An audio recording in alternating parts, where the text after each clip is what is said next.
শুভ সকাল। আজকের সংবাদ শিলচর, সোমবার 10 ফেব্রুয়ারি 2025, 27 মাঘ 1431। পড়ছি আজকের বিশেষ বিশেষ খবর। হিংসা সামলাতে ব্যর্থ, তাই ইস্তফা মণিপুরের মুখ্যমন্ত্রীর। অনাস্থা প্রস্তাবের আগেই অমিত শাহের পরামর্শে গদি ছাড়লেন বীরেন। মুখ্যমন্ত্রীর সঙ্গে সদ্গুরুর মতো বিনিময়। দেবস্থানে আগুনে পড়ল ঘরবাড়ি, বহু গবাদি পশু। ভাগের সংখ্যা জানতে ক্যামেরা কাজিরাঙ্গায়। বিজাপুরে খতম 31 মাওবাদী। বিনিয়োগ টানতে আজ সিঙ্গাপুরে যাচ্ছেন আসামের মুখ্যমন্ত্রী। দায়ী কেজরিওয়ালি, তোপ দলের প্রতিষ্ঠাতার। এবার বিজেপির টার্গেট পাঞ্জাব, নজরে ভগবন্ত। জন্মের 34 বছর পর মায়ের খুঁজে নেদারল্যান্ডস থেকে অসমে দিনা। আরও 10% ভোট পেলেই 26-এ বাংলা দখল করবে বিজেপি, দাবি ধর্মেন্দ্র প্রধানের। লুটের রাজনীতির অবসান, খুশি যোগী। ইস্তফা আতিশির। মোদির মার্কিন সফর শেষে শপথ নয়া মুখ্যমন্ত্রীর। মোদির আমেরিকা সফরের দিকে নজর গোটা বিশ্বের। আপ সরে যেতেই সতর্কতা দিল্লি সচিবালয়ে।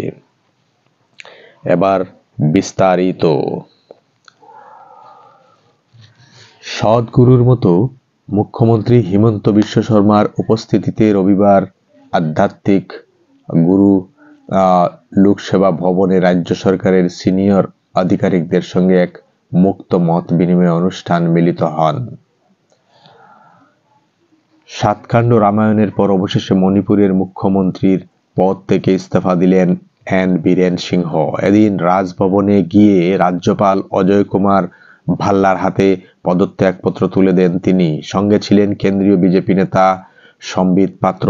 সূত্রের খবর, গত বেশ কিছুদিন ধরেই দলের অভ্যন্তরে ও বাইরে দ্বিমুখী চাপের সম্মুখীন হতে হচ্ছিল বীরেনকে। এরই পরিপ্রেক্ষিতে ইস্তফা দিতে বাধ্য হলেন মণিপুরের মুখ্যমন্ত্রী বীরেন। কেন্দ্রীয় সরকারের অ্যাক্ট ইস্ট পলিসি এর সাথে সামঞ্জস্য রেখে অসম সরকার আগামী 25-26 ফেব্রুয়ারি গুয়াহাটিতে অ্যাডভান্টেজ আসাম 2.0 শীর্ষক সম্মেলনের আয়োজন করছে। বহু প্রত্যাশিত এই সম্মেলনের আগে এশিয়ান দেশগুলির বিনিয়োগকারীদের সাথে সক্রিয়ভাবে যোগাযোগ রক্ষা ও সহযোগিতা কামনা করা হয়েছে। অ্যাডভান্টেজ আসাম 2.0 সাফল্য কামনায় দক্ষিণ এশিয়া দেশগুলিতে প্রচারের অংশ হিসেবে মুখ্যমন্ত্রী ডক্টর হিমন্ত বিশ্ব শর্মা আগামী থেকে সিঙ্গাপুরে যাবেন রাজ্যের বিনিয়োগ সম্ভাবনা প্রচার করতে এবং হাই প্রোফাইল ইভেন্টে মূল স্টেক হোল্ডারদের আমন্ত্রণ জানাতে। 9 ফেব্রুয়ারি বিধানসভায় পালাবদলের পরেই সতর্কতামূলক ব্যবস্থা নিল দিল্লি সরকারের সচিবালয়। দিল্লি সচিবালয় থেকে যাতে কোনো ফাইল সরানো না হয়, অনুমতি ছাড়া কেউ যাতে কোনো নথিতে হাত না দেন, সেই নির্দেশ জারি করা হয়েছে দিল্লিতে। সেই সূত্রে সচিবালয়ে প্রবেশের ক্ষেত্রেও কড়াকড়ি করা হয়েছে প্রশাসনের তরফে। রবিবারই ভেঙে দেওয়া হয়েছে দিল্লি বিধানসভা। লুটের রাজনীতির অবসান, খুশি যোগী। উত্তরপ্রদেশের মিল্কিপুরের বিধানসভা উপনির্বাচনে বিজেপির বিপুল জয়ে উচ্ছ্বসিত মুখ্যমন্ত্রী যোগী আদিত্যনাথ। রবিবার তিনি বলেন, এই জয় বুঝিয়ে দিল দেশে লুট ও মিথ্যার রাজনীতি শেষ হতে চলেছে। উত্তরপ্রদেশের মানুষ এখন সুশাসন ও পরিষেবার রাজনীতিতে বিশ্বাস করেন। শনিবার উপনির্বাচনে বিজেপি প্রার্থী চন্দ্রভানু পাসওয়ান 60,000-এর বেশি ভোটের ব্যবধানে হারিয়ে দিয়েছেন সমাজবাদী পার্টির প্রার্থীকে। এ প্রসঙ্গে যোগী আরও বলেছেন, এটা পরিবারতান্ত্রিক, বিভাজনমূলক এবং তুষণের রাজনীতির সমাপ্তির ইঙ্গিত। দিল্লিতে আজ যা হয়েছে কাল বাংলাতেও হবে। 2026 সালের বিধানসভা নির্বাচনে বাংলায় বিজেপি জিতবে। রবিবার এমনই দাবি করলেন কেন্দ্রীয় শিক্ষামন্ত্রী ধর্মেন্দ্র প্রধান। নেদারল্যান্ডস একটি ডাচ দম্পতির ভালোবাসায় বড় হয়ে ওঠা 34 বছরের এক অসম কন্যার হৃদয় ছুঁয়ে যাওয়া ঘটনা এটি। ঘটনার সূত্রপাত আজ থেকে 34 বছর আগে ডিব্রুগড়ে 11 মাস বয়সে নেদারল্যান্ডসের এক দম্পতির কোলে করে সেদেশে পাড়ি দিয়েছিলেন ছোট্ট নবজাতক দিনা। ডিব্রুগড়ের একটি নার্সিং হোমে তার জন্ম হয়েছিল, কিন্তু দুর্ভাগ্য শিশুটির, তার মা তাকে ছেড়ে উধাও হয়ে গিয়েছিলেন। কি কারণ তা জানা যায়নি। পরে এক ডাচ দম্পতি দিনাকে বুকে জড়িয়ে দত্তক নিয়ে নেয়। সেই ছোট্ট মেয়েটি আজ যুবতী, কিন্তু তার মন তাকে মায়ের কাছে নিয়ে যেতে চায়, কিন্তু মা যে কোথায় চলে গিয়েছেন তা একমাত্র ঈশ্বর জানেন। হৃদয়ের অন্তঃস্থলে শুধুই জন্মদাত্রীর জন্য আর্তনাদ শুনতে পান দিনা। মনের ভিতরে সেই উথাল পাতাল আবেগের জন্যই 7 সমুদ্র 13 নদীর পার থেকে স্রেফ মায়ের প্রতি অটুট ভালোবাসাকে পাথেয় করে উচ্চশিক্ষিত দিনা চলে আসছেন প্রাকৃতিক সৌন্দর্যে ভরপুর এই অসম্ভবীতে। মাজুলির শ্যামাগুড়ি সত্র দর্শন করার সময় তিনি মায়ের প্রতি তার অকৃত্রিম ভালোবাসার কথা সাংবাদিকদের সঙ্গে শেয়ার করেন। মাকে তার চাই মায়ের সঙ্গে একটিবার কথা বলতে চান। মাকে দেখা হলেই জীবন সার্থক হবে বলে মনে করেন দিনা।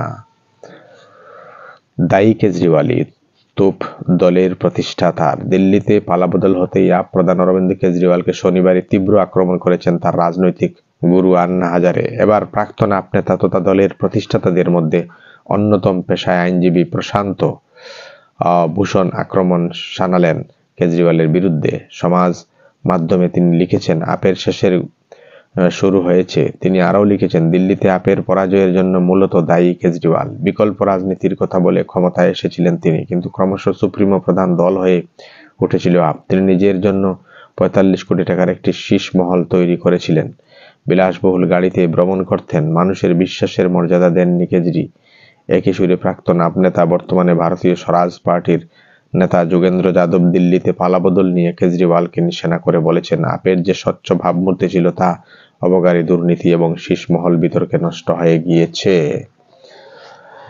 প্রধানমন্ত্রী নরেন্দ্র মোদী চলতি মাসের 12 এবং 13 তারিখ আমেরিকা সফর করবেন। নবনির্বাচিত রাষ্ট্রপতি ডোনাল্ড ট্রাম্পের সাথে তার বৈঠক হবে। এই আলোচনায় ভারত এবং আমেরিকা উচ্চাকাঙ্ক্ষী প্রতিরক্ষা সহযোগিতার রূপরেখা তৈরি করতে সম্মত হয়েছে। দুই দেশ অপারেশন, গোয়েন্দা তথ্য সরবরাহ এবং প্রতিরক্ষা শিল্প সহযোগিতা বাড়বে। স্থল, বিমান, সমুদ্র এবং মহাকাশে ভারত আমেরিকা প্রতিরক্ষা সহযোগিতা কার্যক্রম পর্যালোচনা করা হবে। হুজাই জেলার মুরাঝাড় থানায় অন্তর্গত দেবস্থান গ্রামে শনিবার মধ্যরাতে এক ভয়াবহ অগ্নিকাণ্ড, এক বাসিন্দার ঘরবাড়ি পুড়ে ছাই হওয়ায় পাশাপাশি 4-5টি ছাগল, 6টি গরু, 12টি হাঁস মুরগিও বহিষ্কৃত হয়। এই অগ্নিকাণ্ড সংঘটিত হয় দেবস্থান গ্রামের জমিলা বেগমের বাড়িতে। শেষ হলো আজকের সকালের প্রথম পাতার বিশেষ খবর। আপনারা যদি আমাদের চ্যানেলটি ভালো পেয়ে থাকেন তাহলে লাইক, শেয়ার এবং সাবস্ক্রাইব করে পাশের বেল আইকনটি প্রেস করে রাখবেন। ধন্যবাদ।